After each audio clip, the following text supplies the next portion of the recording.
Rajeev Chandrasekhar BJP. സംസ്ഥാന അധ്യക്ഷനായതിന്റെ ആഘോഷങ്ങൾ BJP. പ്രവർത്തകരുടെ ഇടയിൽ, പ്രത്യേകിച്ചും സമൂഹ മാധ്യമങ്ങളിൽ നടന്നുകൊണ്ടിരിക്കുകയാണ്. ഇത്രയും നാളും ബി.ജെ.പിക്ക് ലഭിച്ചിട്ടുള്ള സംസ്ഥാന അധ്യക്ഷന്മാരെ അപേക്ഷിച്ച് ഏറ്റവും മികച്ച അധ്യക്ഷനെയാണ് ഇപ്പോൾ ലഭിച്ചിരിക്കുന്നത് എന്നാണ് സമൂഹ മാധ്യമങ്ങളിലൂടെ ബി.ജെ.പി. നേതാക്കളും പ്രവർത്തകരും പറയാതെ പറയുന്നത്. ഇനി കേരളത്തിൽ എന്തോ നടക്കുമെന്നുള്ള പ്രതീക്ഷകളും പ്രവർത്തകർ പങ്കുവയ്ക്കുന്നുണ്ട്. അതിനിടയിൽ രാജീവ് ചന്ദ്രശേഖറിന്റെ പ്രസ്താവനയും എത്തിക്കഴിഞ്ഞു. കേരളത്തിൽ ബി.ജെ.പിയെ അധികാരത്തിലെത്തിക്കുക എന്നുള്ളതാണ് തന്റെ ലക്ഷ്യം എന്നും, താൻ ബി.ജെ.പി. സംസ്ഥാന അധ്യക്ഷ സ്ഥാനത്തു നിന്നും ഇറങ്ങുന്നതിന് മുൻപ് അത് നടന്നിരിക്കും എന്നുമൊക്കെ അദ്ദേഹം വ്യക്തമാക്കുന്നുണ്ട്. രാജീവ് ചന്ദ്രശേഖറെ ബി.ജെ.പി. അധ്യക്ഷനായി തീരുമാനിച്ചതിന് പിന്നാലെ മാധ്യമങ്ങളിൽ അതിനെക്കുറിച്ച് ചില വാർത്തകൾ വന്നിരുന്നു. മിക്കവാറുമുള്ള എല്ലാ മാധ്യമങ്ങളും പറയുന്നത് രാജീവ് ചന്ദ്രശേഖർ അധ്യക്ഷ സ്ഥാനം ആഗ്രഹിച്ചിരുന്നില്ല എന്നാണ്. ഒടുവിൽ മോദിയുടെ നിർദ്ദേശപ്രകാരം പുള്ളിക്കാരൻ അധ്യക്ഷസ്ഥാനം ഏറ്റെടുക്കുകയായിരുന്നു എന്നൊക്കെയാണ് വാർത്തകൾ വായിച്ചാൽ മനസ്സിലാകുന്നത്. എന്നാൽ ഈ സംഭവം നടക്കുന്നതിന് ഏകദേശം ഒരാഴ്ച മുൻപ്, കൃത്യമായി പറഞ്ഞാൽ മാർച്ച് 15-ന് മനോരമയിൽ പ്രസിദ്ധീകരിച്ച ഒരു വാർത്തയുണ്ട്. ആ വാർത്ത ഇങ്ങനെയാണ്: ബി.ജെ.പി. സംസ്ഥാന അധ്യക്ഷനാകാനുള്ള സാധ്യതകൾ തള്ളാതെ മുൻ കേന്ദ്രമന്ത്രി രാജീവ് ചന്ദ്രശേഖർ. വൈകാതെ പുതിയ അധ്യക്ഷനെ പ്രഖ്യാപിക്കാനിരിക്കെയാണ് തനിക്കും സാധ്യതയുണ്ടെന്ന് രാജീവ് ചന്ദ്രശേഖർ മനോരമ ന്യൂസിനോട് പറഞ്ഞത്.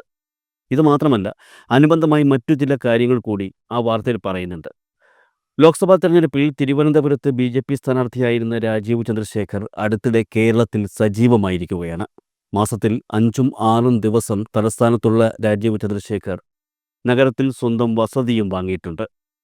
തനിക്ക് വോട്ട് ചെയ്തവരെ കാണാൻ വരുന്നു എന്നാണ് രാജീവ് ചന്ദ്രശേഖർ പറയുന്നത്. കൂട്ടത്തിൽ ഈ സംഭവം ഒന്ന് ഉറപ്പിക്കാൻ മനോരമ ഒരു കാര്യം കൂടി പറഞ്ഞിട്ടുണ്ട്. കെ. സുരേന്ദ്രൻ ഒഴിഞ്ഞാൽ രാജീവ് ചന്ദ്രശേഖർ അധ്യക്ഷനാവുമെന്നുള്ള സൂചനകൾ ശക്തമാണ്. ഇത് നിഷേധിക്കാതെയാണ് രാജീവ് ചന്ദ്രശേഖറിന്റെ പ്രതികരണം. എനിക്കൊരു ചാൻസ് ഉണ്ട്, എല്ലാവർക്കും ഒരു ചാൻസ് ഉണ്ട്. അതുകൊണ്ട് അതൊരു സ്പെസിഫിക് ആയിട്ട് നോക്കേണ്ട ആവശ്യമൊന്നുമില്ല. എനിക്ക് കിട്ടുന്ന ഇൻഫർമേഷനിൽ മാർച്ച് ടൈമിൽ നമുക്കൊരു പുതിയ സ്റ്റേറ്റ് പ്രസിഡന്റും സംസ്ഥാന പ്രസിഡന്റും ഉണ്ടാവും, അപ്പോയിന്റ് ആവും. മനോരമ പോലെ ക്രെഡിബിലിറ്റി ഉള്ള ഒരു മാധ്യമം ഇക്കാര്യങ്ങൾ പറയണമെങ്കിൽ രാജീവ് ചന്ദ്രശേഖർ എന്ന വ്യക്തി ബി.ജെ.പി. കേരള അധ്യക്ഷ സ്ഥാനം ആഗ്രഹിച്ചിരുന്നു എന്ന് തന്നെയാണ് മനസ്സിലാകുന്നത്. അതല്ലെങ്കിൽ തനിക്കും സാധ്യതയുണ്ടെന്ന് പുള്ളിക്കാരൻ ഒരിക്കലും പറയേണ്ടതില്ല. പിന്നെ പറഞ്ഞത് ബി.ജെ.പി. പ്രവർത്തകരോട് ആയതുകൊണ്ട് അവരത് വിശ്വസിക്കും. എന്തായാലും കാര്യം നടന്നു. അദ്ദേഹം സംസ്ഥാന അധ്യക്ഷനായി ചുമതല ഏറ്റെടുക്കുകയും ചെയ്തു. കേരളത്തിൽ ബി.ജെ.പി. ഭരണം കൊണ്ടുവരണം എന്നുള്ള തൻ്റെ ആഗ്രഹമെന്ന് പറയാൻ പറ്റത്തില്ല, തീരുമാനം, അത് പുള്ളിക്കാരൻ പ്രഖ്യാപിക്കുകയും ചെയ്തിരിക്കുകയാണ്. നിലവിൽ കേരളത്തിൽ ഒരു സീറ്റ് പോലും ഇല്ലാത്ത ബി.ജെ.പി. അടുത്ത തവണ എന്തായാലും ഭരണത്തിലെത്തില്ല എന്നുള്ള കാര്യം ഉറപ്പാണ്. പക്ഷേ വരുന്ന നിയമസഭാ തെരഞ്ഞെടുപ്പിൽ ചില മണ്ഡലങ്ങൾ പിടിച്ചെടുക്കാനുള്ള പദ്ധതിയുമായിട്ടാണ് രാജീവ് ചന്ദ്രശേഖർ ബി.ജെ.പി. സംസ്ഥാന അധ്യക്ഷനായി ചുമതലയേറ്റിരിക്കുന്നത് എന്നാണ് പുറത്തുവരുന്ന വിവരം. രാജീവ് ചന്ദ്രശേഖറെ സംബന്ധിച്ച് താൻ കഴിവുകെട്ടവനല്ല എന്ന് തെളിയിക്കേണ്ടത് അദ്ദേഹത്തിന് തന്നെ ആവശ്യമാണ്. കാരണം പുള്ളിക്കാരൻ ശത്രുക്കൾ പുറത്തല്ല, പാർട്ടിക്കുള്ളിൽ തന്നെയുണ്ട്. ഇത്രയും നാളും ശത്രുക്കളില്ലായിരുന്നു എങ്കിലും ബി.ജെ.പി. സംസ്ഥാന അധ്യക്ഷനായി ചുമതല ഏൽക്കുന്നതോടെ അത് ഉണ്ടായിക്കൊള്ളൂ. അതാണല്ലോ ബി.ജെ.പിയുടെ രീതി. പിന്നെ ഒരു കാര്യം ഒരിക്കലും തള്ളിക്കളയാൻ കഴിയില്ല: രാജീവ് ചന്ദ്രശേഖറിന് കേരളം എന്ന് പറഞ്ഞാൽ ഭയങ്കര ഇഷ്ടമാണ്. കേരളം എപ്പോഴും സമാധാനത്തോടും സാഹോദര്യത്തോടും കൂടി നിലനിൽക്കണം എന്നുള്ളതാണ് അദ്ദേഹത്തിൻ്റെ ആഗ്രഹം. നിങ്ങൾക്ക് ഓർമ്മയുണ്ടോ എന്നറിയില്ല, കേരളത്തെ ഞെട്ടിച്ച കളമശ്ശേരി ഭീകര ആക്രമണമുണ്ടായ ഉടൻ ജനങ്ങളെ തമ്മിൽ തല്ലിക്കാൻ ലക്ഷ്യമിട്ടുള്ള ആദ്യ പ്രസ്താവന നടത്തിയത് അന്ന് കേന്ദ്രമന്ത്രി കൂടിയായ രാജീവ് ചന്ദ്രശേഖർ ആയിരുന്നു. കേരളത്തിലെ ക്രൈസ്തവ സമുദായത്തെ ലക്ഷ്യമിട്ടുള്ളതാണ് സ്ഫോടനമെന്നായിരുന്നു ഒരു തരത്തിലുള്ള അന്വേഷണവും ആരംഭിക്കും മുൻപ് ചന്ദ്രശേഖറിൻ്റെ പ്രസ്താവന. തീവ്രവാദ സംഘടനയായ ഹമാസിൻ്റെ മുൻ മേധാവിയെ കേരളത്തിലെ യുവാക്കളെ അഭിസംബോധന ചെയ്യാനും അവരെ തീവ്രവാദികളാക്കാനും സംസ്ഥാനം അനുവദിച്ചു എന്ന ആരോപണത്തിലൂടെ സ്ഫോടനത്തിന് പിന്നിൽ ഒരു സമുദായമാണെന്ന് പറയാതെ പറയാനാണ് ശ്രമിച്ചത്. ഹമാസ് നേതാവ് സംസാരിച്ച് 24 മണിക്കൂറിന് ശേഷം നടന്ന സ്ഫോടനം അതിൻ്റെ അനന്തരഫലമാണെന്നായിരുന്നു അന്ന് കേന്ദ്രമന്ത്രി കൂടിയായ ചന്ദ്രശേഖറിൻ്റെ ആരോപണം. കേരളത്തോട് അദ്ദേഹത്തിനുള്ള സ്നേഹം പ്രകടമാക്കുന്ന മറ്റൊരു സംഭവം കൂടിയുണ്ട്. കഴിഞ്ഞ വർഷം കേരളത്തിൽ എവിടെയൊക്കെയോ ചാറ്റൽ മഴ പെയ്തപ്പോൾ കേരളത്തിലെ പ്രളയത്തിൽ നിരവധി പേർക്ക് ജീവൻ നഷ്ടപ്പെട്ടുവെന്നറിഞ്ഞതിൽ അതിയായ ദുഃഖമുണ്ട്. പരേതരുടെ കുടുംബാംഗങ്ങളുടെ ദുഃഖത്തിൽ പങ്കുചേരുന്നു. അപകടത്തിൽപ്പെട്ടവർ എത്രയും വേഗം സുഖം പ്രാപിക്കട്ടെ എന്ന് പ്രാർത്ഥിക്കുന്നു എന്ന് ട്വീറ്റ് ചെയ്തതും ഇദ്ദേഹം തന്നെയാണ്. ഈ 2 സംഭവങ്ങൾ മാത്രം മതിയല്ലോ പുതിയ ബി.ജെ.പി. സംസ്ഥാന അധ്യക്ഷന് കേരളത്തോട് എത്രത്തോളം സ്നേഹമുണ്ട് എന്ന് നമുക്ക് മനസ്സിലാക്കാൻ. എന്തായാലും ഞാൻ നേരത്തെ പറഞ്ഞതുപോലെ ഈ വരുന്ന നിയമസഭാ തെരഞ്ഞെടുപ്പിൽ കേരളത്തിലെ 7 നിയമസഭാ മണ്ഡലങ്ങൾ പിടിച്ചെടുക്കണമെന്ന ഉദ്ദേശത്തോടെ രാജീവ് ചന്ദ്രശേഖറിന്റെ നേതൃത്വത്തിലുള്ള ടീം പ്രവർത്തനം ആരംഭിച്ചിട്ടുണ്ട് എന്നാണ് വിവരം. ലോക്സഭാ തെരഞ്ഞെടുപ്പ് ഫലത്തിന്റെ അടിസ്ഥാനത്തിലും ബി.ജെ.പി. നടത്തിയ ആഭ്യന്തര സർവേയുടെ അടിസ്ഥാനത്തിലും കേരളത്തിലെ 140 നിയമസഭാ നിയോജക മണ്ഡലങ്ങളിൽ നിന്നും തിരഞ്ഞെടുത്ത 6 മണ്ഡലങ്ങളിൽ രാജീവ് ചന്ദ്രശേഖറിന്റെ നേതൃത്വത്തിലുള്ള ടീം പ്രത്യേക പ്രവർത്തനങ്ങൾ ആരംഭിച്ചിട്ടുണ്ട് എന്നാണ് പുറത്തുവരുന്ന വിവരങ്ങൾ. നിയമസഭാ തെരഞ്ഞെടുപ്പിൽ ഈ മണ്ഡലങ്ങളിൽ ഉറപ്പായും ബി.ജെ.പി. വിജയിക്കും എന്ന് തന്നെയാണ് അവർ കണക്കുകൂട്ടുന്നതും. എന്തുകൊണ്ട് രാജീവ് ചന്ദ്രശേഖറിന്റെ നേതൃത്വത്തിലുള്ള ടീം ഈ 6 മണ്ഡലങ്ങൾ തിരഞ്ഞെടുത്തു എന്ന് ആദ്യമൊന്ന് മനസ്സിലാക്കാം. ബി.ജെ.പിയുടെ ജില്ലാ അധ്യക്ഷന്മാരെ തിരഞ്ഞെടുക്കുന്നതുമായി ബന്ധപ്പെട്ട് അവർ ഒരു ആഭ്യന്തര സർവേ നടത്തിയിരുന്നു. ഈ സർവേ ഫലത്തിന്റെ അടിസ്ഥാനത്തിൽ ചില വിലയിരുത്തലുകൾ ബി.ജെ.പി. നടത്തിയിട്ടുണ്ട്. വരുന്ന നിയമസഭാ തെരഞ്ഞെടുപ്പിൽ ഏകദേശം 23% വോട്ടുകൾ ബി.ജെ.പിക്ക് ലഭിക്കുമെന്നാണ് സർവേ ഫലത്തിന്റെ അടിസ്ഥാനത്തിൽ കണക്കുകൂട്ടിയിരിക്കുന്നത്. ഇക്കഴിഞ്ഞ അതായത് 2024 നടന്ന ലോക്സഭാ തെരഞ്ഞെടുപ്പിൽ ബി.ജെ.പി. നേതൃത്വം കൊടുക്കുന്ന എൻ.ഡി.എ മുന്നണിക്ക് ലഭിച്ചത് 19.24% വോട്ടുകളാണ്. ഈ വോട്ട് വിഹിതം ഇനി വരാൻ പോകുന്ന നിയമസഭാ തെരഞ്ഞെടുപ്പിൽ 23% മാറുമെന്നാണ് സർവേ റിപ്പോർട്ടിൽ ചൂണ്ടിക്കാണിക്കുന്നത്. അങ്ങനെ വരുമ്പോൾ സംസ്ഥാനത്തെ 7 നിയമസഭാ സീറ്റുകൾ ഇത്തവണ ബി.ജെ.പിക്ക് ലഭിക്കുമെന്നും കണക്ക് കൂട്ടുന്നുണ്ട്. ലോക്സഭാ തെരഞ്ഞെടുപ്പിൽ ബി.ജെ.പി. നേടിയ വലിയ മുന്നേറ്റത്തിന്റെ അടിസ്ഥാനത്തിലാണ് ഈ കണക്കുകൾ രൂപീകരിച്ചിരിക്കുന്നത്.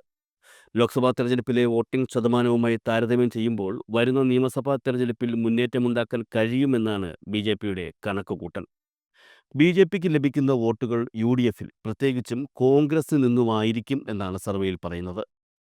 സി.പി.എമ്മിന് ഇപ്പോഴുള്ള രാഷ്ട്രീയ അടിത്തറയിൽ നേരിയ ചില വിള്ളലുകൾ വീഴ്ത്താൻ ബി.ജെ.പിക്ക് കഴിഞ്ഞു എങ്കിലും സി.പി.എമ്മിൻ്റെ അടിത്തറ ഇപ്പോഴും ഭദ്രമാണ് എന്നാണ് ബി.ജെ.പി. നേതൃത്വത്തിൻ്റെ വിലയിരുത്തൽ. എന്നാൽ കോൺഗ്രസിലും യു.ഡി.എഫിലും അങ്ങനെയല്ല എന്നും ബി.ജെ.പി. വിലയിരുത്തുന്നുണ്ട്. ഈ വിവരങ്ങളുടെ അടിസ്ഥാനത്തിൽ യു.ഡി.എഫിൽ ജനപിന്തുണയുള്ള നല്ല ബഹുജന അടിത്തറയുള്ള ഏക കക്ഷി മുസ്ലിം ലീഗ് മാത്രമാണെന്നാണ് ബി.ജെ.പി. വ്യക്തമാക്കുന്നത്. മാത്രമല്ല നിയമസഭാ തെരഞ്ഞെടുപ്പിനോടനുബന്ധിച്ച് കോൺഗ്രസിൽ നിന്നും അനുദിനം അണികളും നേതാക്കളും പുറത്തേക്ക് പോകുമെന്നും കോൺഗ്രസിൻ്റെ അടിത്തറ അനുദിനം ദുർബലമാവുകയും പ്രാദേശിക ഘടകങ്ങൾ നിർജീവമാവുകയും ചെയ്യുന്നു എന്നുള്ള വിലയിരുത്തലും ബി.ജെ.പി. നേതൃത്വം കണക്കുകൂട്ടുന്നുണ്ട്. സർവേ ഫലത്തിലൂടെയും മറ്റും പുറത്തുവന്ന ഈ വിവരങ്ങളെല്ലാം ക്രോഡീകരിച്ചുകൊണ്ടാണ് രാജീവ് ചന്ദ്രശേഖറും ടീമും കേരളത്തിൽ ബി.ജെ.പി. നിയമസഭാ തെരഞ്ഞെടുപ്പിൽ വിജയിക്കുമെന്ന് പ്രതീക്ഷിക്കുന്ന 7 മണ്ഡലങ്ങളെ തിരഞ്ഞെടുത്തിരിക്കുന്നത്. വരുന്ന നിയമസഭാ തെരഞ്ഞെടുപ്പിൽ ബി.ജെ.പി. വിജയിക്കുമെന്ന് ആഭ്യന്തര സർവേയിലൂടെ പ്രവചിക്കപ്പെട്ട ആ 7 മണ്ഡലങ്ങൾ ഏതൊക്കെയാണെന്ന് നോക്കാം. തിരുവനന്തപുരം ജില്ലയിൽ 3 നിയമസഭാ മണ്ഡലങ്ങൾ രാജീവ് ചന്ദ്രശേഖറിന്റെ പട്ടികയിലുണ്ട്. നിയമസഭാ തെരഞ്ഞെടുപ്പിന് മുൻപ് തദ്ദേശ സ്വയംഭരണ തെരഞ്ഞെടുപ്പ് നടക്കുമെന്നുള്ളതിനാൽ ആ തെരഞ്ഞെടുപ്പിൽ സംസ്ഥാനത്തെ ഏറ്റവും വലിയ കോർപ്പറേഷനായ തിരുവനന്തപുരം കോർപ്പറേഷൻ പിടിച്ചെടുക്കാൻ കഴിയുമെന്നാണ് ബി.ജെ.പി. കണക്കുകൂട്ടുന്നത്. തദ്ദേശ സ്വയംഭരണ തെരഞ്ഞെടുപ്പിൽ തിരുവനന്തപുരം കോർപ്പറേഷൻ ബി.ജെ.പിക്ക് പിടിക്കാൻ കഴിഞ്ഞാൽ വരുന്ന നിയമസഭാ തെരഞ്ഞെടുപ്പിൽ തിരുവനന്തപുരത്തെ 3 മണ്ഡലങ്ങൾ ബി.ജെ.പിക്ക് ലഭിക്കുമെന്നും കണക്കുകൂട്ടുന്നു. ഇക്കഴിഞ്ഞ തെരഞ്ഞെടുപ്പുകളിൽ ബി.ജെ.പി. ഏറ്റവും കൂടുതൽ മുന്നേറ്റം ഉണ്ടാക്കിക്കൊണ്ടിരിക്കുന്ന നേമം നിയമസഭാ മണ്ഡലവും അതുപോലെ തന്നെ കഴക്കൂട്ടം നിയമസഭാ മണ്ഡലവും മാത്രമല്ല വട്ടിയൂർക്കാവ് നിയമസഭാ മണ്ഡലവും ഇത്തവണത്തെ നിയമസഭാ തെരഞ്ഞെടുപ്പിൽ ബി.ജെ.പിക്ക് പിടിച്ചെടുക്കാൻ കഴിയുമെന്നാണ് രാജീവ് ചന്ദ്രശേഖറിൻ്റെയും കൂട്ടരുടെയും വിശ്വാസം. ഇക്കഴിഞ്ഞ ലോക്സഭാ തെരഞ്ഞെടുപ്പിൽ നേമം, കഴക്കൂട്ടം, വട്ടിയൂർക്കാവ് നിയമസഭാ മണ്ഡലങ്ങളിൽ ബി.ജെ.പി. ഒന്നാമതെത്തിയിരുന്നു. വരുന്ന നിയമസഭാ തെരഞ്ഞെടുപ്പിൽ മികച്ച സ്ഥാനാർത്ഥികളെ രംഗത്തിറക്കുകയും മികച്ച പ്രവർത്തനം കാഴ്ചവയ്ക്കുകയും ചെയ്താൽ 3 മണ്ഡലങ്ങളും ബി.ജെ.പിക്ക് നേടാൻ കഴിയും എന്ന് തന്നെയാണ് ബി.ജെ.പി. സംസ്ഥാന അധ്യക്ഷൻ്റെ ടീം വിശ്വസിക്കുന്നത്. മറ്റൊരു മണ്ഡലം കൊല്ലം ജില്ലയിലെ ചാത്തന്നൂരാണ്. കൊല്ലം ജില്ലയിൽ സി.പി.ഐ. സ്ഥിരമായി വിജയിക്കുന്ന മണ്ഡലം. സി.പി.ഐ. ആണ് ഇവിടെ മത്സരിച്ച് വിജയിക്കുന്നതെങ്കിലും പണി മുഴുവൻ എടുക്കുന്നത് സി.പി.എം. ആണ്. ഈ മണ്ഡലം ഇത്തവണ ബി.ജെ.പിക്ക് പിടിച്ചെടുക്കാൻ കഴിയുമെന്നാണ് പ്രതീക്ഷിക്കുന്നത്. കഴിഞ്ഞ നിയമസഭാ തെരഞ്ഞെടുപ്പിൽ കൊല്ലം ജില്ലയിൽ ബി.ജെ.പി. രണ്ടാമതെത്തിയ ഒരേയൊരു മണ്ഡലം ചാത്തന്നൂരാണ്. ബി.ജെ.പി. സ്ഥാനാർത്ഥി ബി. ഗോപകുമാർ ആണ് അന്ന് ഈ മണ്ഡലത്തിൽ മത്സരിച്ചത്. ഇവിടെ യു.ഡി.എഫിനെ 3-ാം സ്ഥാനത്തേക്ക് പിന്തള്ളി ബി.ജെ.പി. 2-ാം സ്ഥാനത്ത് എത്തിയിരുന്നു. അതുപോലെ തന്നെ ബി.ജെ.പി. വിജയിക്കുമെന്ന് പ്രതീക്ഷിക്കുന്ന മറ്റൊരു മണ്ഡലമാണ് ആലപ്പുഴ ജില്ലയിലെ കായംകുളം നിയമസഭാ മണ്ഡലം. കഴിഞ്ഞ ലോക്സഭാ തെരഞ്ഞെടുപ്പിൽ ബി.ജെ.പി. വലിയ മുന്നേറ്റമുണ്ടാക്കിയ ഇടമാണ് കായംകുളം. ആലപ്പുഴ ലോക്സഭാ മണ്ഡലത്തിൽ ബി.ജെ.പി. സ്ഥാനാർത്ഥി ശോഭാ സുരേന്ദ്രനായിരുന്നു. ഇത്തവണ ശോഭാ സുരേന്ദ്രൻ കായംകുളം മണ്ഡലത്തിൽ നിയമസഭാ തിരഞ്ഞെടുപ്പ് പ്രവർത്തനങ്ങളും ആരംഭിച്ചു കഴിഞ്ഞു. ശോഭാ സുരേന്ദ്രനെ പോലെയുള്ള ഒരു വ്യക്തി കായംകുളത്ത് മത്സരിച്ചാൽ നിയമസഭാ തെരഞ്ഞെടുപ്പിൽ ഈ കായംകുളം മണ്ഡലവും ബി.ജെ.പിക്ക് പിടിച്ചെടുക്കാൻ കഴിയുമെന്ന് തന്നെയാണ് രാജീവ് ചന്ദ്രശേഖറിൻ്റെയും കൂട്ടരുടെയും ആത്മവിശ്വാസം. കെ സുരേന്ദ്രനല്ല സംസ്ഥാന അധ്യക്ഷൻ എന്നുള്ളതുകൊണ്ട് ശോഭാ സുരേന്ദ്രന് കായംകുളത്ത് തന്നെ മത്സരിക്കാം എന്നാണ് BJP പ്രവർത്തകരും കരുതുന്നത്. അതുപോലെ തന്നെ BJPയുടെ വലിയ പ്രതീക്ഷകളിലൊന്നായ പാലക്കാട് നിയമസഭാ മണ്ഡലം ഇത്തവണത്തെ തെരഞ്ഞെടുപ്പിൽ സ്വന്തമാക്കാൻ കഴിയും എന്നും രാജീവ് ചന്ദ്രശേഖറും ടീമും കണക്ക് കൂട്ടുന്നുണ്ട്. ഉപതെരഞ്ഞെടുപ്പിൽ മണ്ഡലത്തിൽ കോൺഗ്രസ് ആണ് വിജയിച്ചതെങ്കിലും BJPക്ക് ശക്തമായ അടിത്തറയുള്ള മണ്ഡലമാണ് പാലക്കാട് എന്ന് വ്യക്തമാണ്. പാലക്കാട് നഗരസഭ ഭരിക്കുന്നത് BJPയാണ്. ഇനി വരാൻ പോകുന്ന തദ്ദേശ സ്വയംഭരണ തെരഞ്ഞെടുപ്പിലും പാലക്കാട് നഗരസഭയിൽ ഭൂരിപക്ഷം നിലനിർത്താൻ കഴിയുമെന്നാണ് BJP പ്രതീക്ഷ. അതിനുശേഷം നടക്കുന്ന നിയമസഭാ തെരഞ്ഞെടുപ്പിൽ പാലക്കാട് മണ്ഡലം പിടിച്ചെടുക്കാൻ കഴിയുമെന്നും BJP കണക്ക് കൂട്ടുന്നുണ്ട്. മികച്ച സ്ഥാനാർത്ഥി മത്സരരംഗത്തുണ്ടെങ്കിൽ പാലക്കാടും BJPക്ക് വിജയിക്കാൻ കഴിയുമെന്ന മണ്ഡലമാണ് എന്നു തന്നെ അവർ വിശ്വസിക്കുന്നുമുണ്ട്. അടുത്തതായി BJPക്ക് വിജയിക്കാൻ കഴിയുമെന്ന് വിശ്വസിക്കുന്ന മറ്റൊരു മണ്ഡലമാണ് തൃശ്ശൂർ ജില്ലയിലെ തൃശ്ശൂർ നിയമസഭാ മണ്ഡലം. ചാത്തന്നൂർ പോലെ തൃശ്ശൂർ മണ്ഡലവും CPI വിജയിച്ചു വരുന്ന മണ്ഡലമാണ്. കഴിഞ്ഞ നിയമസഭാ തെരഞ്ഞെടുപ്പിൽ ശക്തമായ മത്സരം നടന്ന ഇടമാണ് തൃശ്ശൂർ നിയമസഭാ മണ്ഡലം. CPI സ്ഥാനാർത്ഥിയായി ബാലചന്ദ്രനും UDF സ്ഥാനാർത്ഥിയായി പത്മജ വേണുഗോപാലും BJP സ്ഥാനാർത്ഥിയായി സുരേഷ് ഗോപിയുമാണ് ഈ മണ്ഡലത്തിൽ അന്ന് ഏറ്റുമുട്ടിയത്. ശക്തമായ മത്സരത്തിൽ CPI സ്ഥാനാർത്ഥി ബാലചന്ദ്രൻ കോൺഗ്രസ് സ്ഥാനാർത്ഥി പത്മജ വേണുഗോപാലിനെ 1000-ഓളം വോട്ടുകൾക്ക് തോൽപ്പിക്കുകയായിരുന്നു. എന്നാൽ മാറിയ സാഹചര്യത്തിൽ തൃശ്ശൂർ ലോക്സഭാ മണ്ഡലത്തിൽ മികച്ച വിജയം BJP സ്വന്തമാക്കുകയും ചെയ്തു. ലോക്സഭാ തെരഞ്ഞെടുപ്പ് ഫലം പരിശോധിച്ചാൽ തൃശ്ശൂർ നിയമസഭാ മണ്ഡലത്തിൽ BJP 14,117 വോട്ടുകളുടെ ഭൂരിപക്ഷമാണ് നേടിയത്. ലോക്സഭാ തെരഞ്ഞെടുപ്പിൽ തൃശ്ശൂർ ജില്ലയിലെ ഒരു നിയമസഭാ മണ്ഡലത്തിൽ ലഭിക്കുന്ന ഏറ്റവും വലിയ ഭൂരിപക്ഷം കൂടിയാണിത്. അതുകൊണ്ട് തന്നെയാണ് ഈ മണ്ഡലത്തിൽ BJP പ്രതീക്ഷ വയ്ക്കുന്നതും. വരുന്ന നിയമസഭാ തെരഞ്ഞെടുപ്പിൽ കേരളത്തിൽ 23% വോട്ടുകൾ BJP നേടുകയാണെങ്കിൽ ഈ പറഞ്ഞ മണ്ഡലങ്ങളിൽ വിജയിക്കാൻ കഴിയുമെന്നാണ് പുതിയ BJP സംസ്ഥാന അധ്യക്ഷൻ്റെ പ്രതീക്ഷ. എന്നാൽ ഇവിടെ ഒരു ചെറിയ പ്രശ്നമുണ്ട്. 2024 നടന്ന ലോക്സഭാ തെരഞ്ഞെടുപ്പിൻ്റെ നേട്ടം വച്ചുകൊണ്ട് അടുത്ത നിയമസഭാ തെരഞ്ഞെടുപ്പിനെ നേരിടാൻ പോയാൽ ചിലപ്പോൾ സ്വപ്നത്തിൽ പോലും പ്രതീക്ഷിക്കാത്ത തിരിച്ചടിയായിരിക്കും സംഭവിക്കുന്നത് എന്നുള്ളതാണ് ചരിത്രം. 2019 ലോക്സഭാ തെരഞ്ഞെടുപ്പ് റിസൾട്ടും 2021 നിയമസഭാ തെരഞ്ഞെടുപ്പ് റിസൾട്ടും തമ്മിൽ ഒന്ന് എടുത്ത് പരിശോധിച്ചാൽ ഈ ചരിത്രം നമുക്ക് വ്യക്തമായി ബോധ്യപ്പെടുകയും ചെയ്യും.